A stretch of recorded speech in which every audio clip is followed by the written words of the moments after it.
नमस्कार किसान भाइयों, मैं सूर्यदेवल फिर से हाजिर हूँ आपके अपने चैनल एग्रीकल्चर गुरुजी में। किसान भाइयों, आज हम बात करेंगे गन्ने की फसल के लिए जरूरी 5 मुख्य पोषक तत्वों के बारे में। इनके बारे में A to Z मैं आपको पूरी जानकारी देने वाला हूँ। किसका उपयोग आप किस समय पर करेंगे, कितनी मात्रा में करेंगे, कौन सा पोषक तत्व क्या कार्य करता है हमारी फसल के अंदर, पूरी जानकारी मैं इस वीडियो में देने वाला हूँ। आज की वीडियो में किसान भाइयों हमने 4 कमेंट लिए हैं जो लगभग सभी किसान भाइयों के लिए बहुत ज़्यादा उपयोगी हैं। यदि आप भी इन कमेंटों की बारे में जानकारी चाहते हैं तो वीडियो को लगातार देखें। हो सकता है इसके अंदर आपका कमेंट भी लिया गया हो और आप भी नीचे अच्छे कमेंट कर सकते हैं। यदि मुझे वो कमेंट अच्छे लगेंगे कि सब किसान भाइयों के लिए उपयोगी हैं तो उन कमेंटों को अगली वीडियो में लिया जाएगा।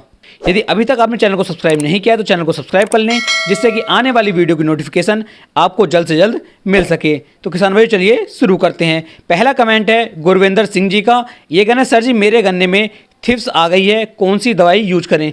तो गुरविंदर सिंह जी, यदि थ्रिप्स की जो समस्या है यह ज़्यादा मात्रा में है तो आपको अपने गन्ने की फसल के अंदर जो हमारी इफ़को की सीरस आगे आती है उसका स्प्रे करना चाहिए। यदि इसका स्प्रे आप कर देते हैं तो मात्र 5 से लेकर 6 दिन के अंदर आपकी फसल के अंदर से ये समस्या खत्म हो जाएगी। अगला कमेंट है किसान भाई हमारा मोहम्मद सुल्तान जी का। ये कहना है, सर साफिलाइजर और फिप्रोनिल इन दोनों को मिक्स करके क्या इनका स्प्रे कर सकते हैं? तो मोहम्मद सुल्तान जी, एक है फंगीसाइड और दूसरा है इंसेक्टिसाइड। इन दोनों को एक साथ मिक्स करके यदि आप स्प्रे करते हैं तो इनका रिजल्ट आपको लगभग 60 से लेकर 70% के आसपास देखने को मिलेगा। यदि आप इन दोनों का घोल अलग अलग बना करके तब इन्हें मिक्स करके तब इनका स्प्रे करेंगे तो हो सकता है कि आपको 80% रिजल्ट देखने को मिल जाए।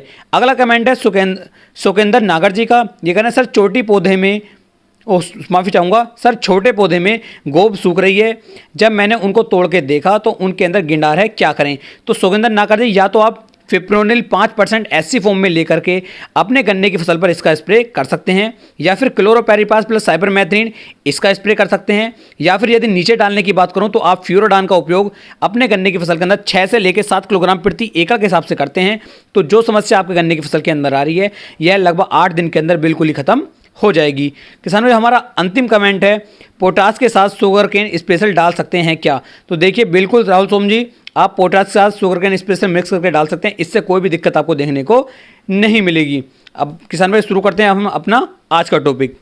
किसान भाई, गन्ने की फसल के लिए जो हम 5 पोषक तत्वों के बारे में आपको बता रहा हूँ ये पांचों बहुत ही जरूरी है। यदि इनमें से किसी एक की भी कमी हमारी फसल के अंदर आती है तो हमारी जो फसल होती है ज़्यादा अच्छी तरीके से ग्रोथ नहीं कर पाती है। सबसे पहले बात कर लेते हैं हमारे पहले पोषक तत्व की। तो पहला जो हमारा है वो आ जाता है जिंक।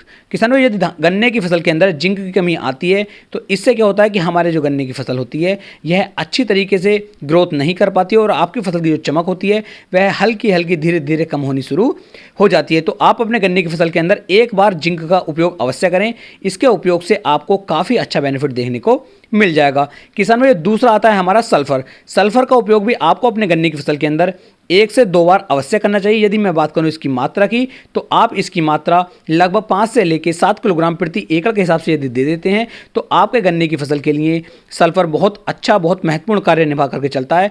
ये एक खाद के रूप में, एक इंसेक्टिसाइड के रूप में, एक फंगीसाइड के रूप में कार्य करता है और आपके गन्ने की फसल की लगातार ग्रोथ बढ़ाने में मदद करता रहता है। तीसरा किसान भाइयों होता है हमारा पोटास। यदि पोटास की मात्रा की कमी हमारी गन्ने की फसल के अंदर हो जाती है तो हमारी जो गन्ने की फसल होती है यह बिल्कुल ही बेरुखी सी हो जाती है और उसके ऊपर जो चमक होती है वह बिल्कुल ही खत्म हो जाती है और आपका जो गन्ने की फसल का प्रोडक्शन होगा वो लगभग 15 से लेकर 20% तक किसान भाइयों कम हो जाता है। तो आपको पोटास का उपयोग भी अपनी गन्ने की फसल के अंदर लगभग 2 बार करना चाहिए। एक किसान भाई, जब आप गन्ने की बुआई करते हैं, गन्ने की बुआई करते समय आप इसका उपयोग कर सकते हैं, और एक किसान भाई जब आपका गन्ना जो होता है लगभग 2 से लेकर 3 पोइयाँ आपके गन्ने के अंदर पड़ जाती हैं उस समय पर आपको एक बार पोटास का उपयोग करना चाहिए। बात करते हैं चौथे की, तो चौथा होता है हमारा किसान भाइयों फास्फोरस। यदि फास्फोरस का उपयोग आप अपनी गन्ने की फसल के अंदर नहीं करते हैं तो इससे हमारे गन्ने की जो फसल होती है इसकी जड़ों का विकास अच्छे से नहीं हो पाता है और हमारा गन्ना तेज़ी के साथ गिरना शुरू हो जाता है और हमारे गन्ने की जो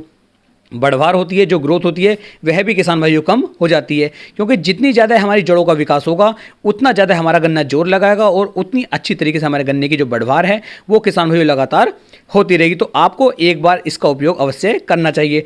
और हमारा पांचवा आ जाता है किसान भाइयों नाइट्रोजन। नाइट्रोजन एक ऐसा तत्व है, यदि इसे हम अपने गन्ने की फसल के अंदर नहीं डालते हैं तो हमारी जो फसल होती है वह हरी भरी नहीं रहती है और उसके अंदर क्लोरोफिल की मात्रा की कमी हो जाती है और हमारा जो पौधा होता है वह कम खाना बनाता है, जिसकी वजह से हमारे गन्ने की ग्रोथ अच्छी तरीके से किसान भाइयों नहीं हो पाती है। तो कुल मिलाकर के ये 5 तत्व मैंने आपको बताए हैं, जिसमें नाइट्रोजन, फास्फोरस, पोटास, जिंक और सल्फर, इन पांचों की यदि आप कमी अपने खेत के अंदर नहीं होने देते हैं, इनकी मात्रा पूरी रखते हैं और गन्ने के अंदर यदि कोई कीट नहीं लगता है तो आपके गन्ने की मोटाई और गन्ने की लंबाई लगातार बढ़ती रहेगी और आपको कोई भी मतलब एक्स्ट्रा चीज़ डालने की आवश्यकता नहीं पड़ेगी।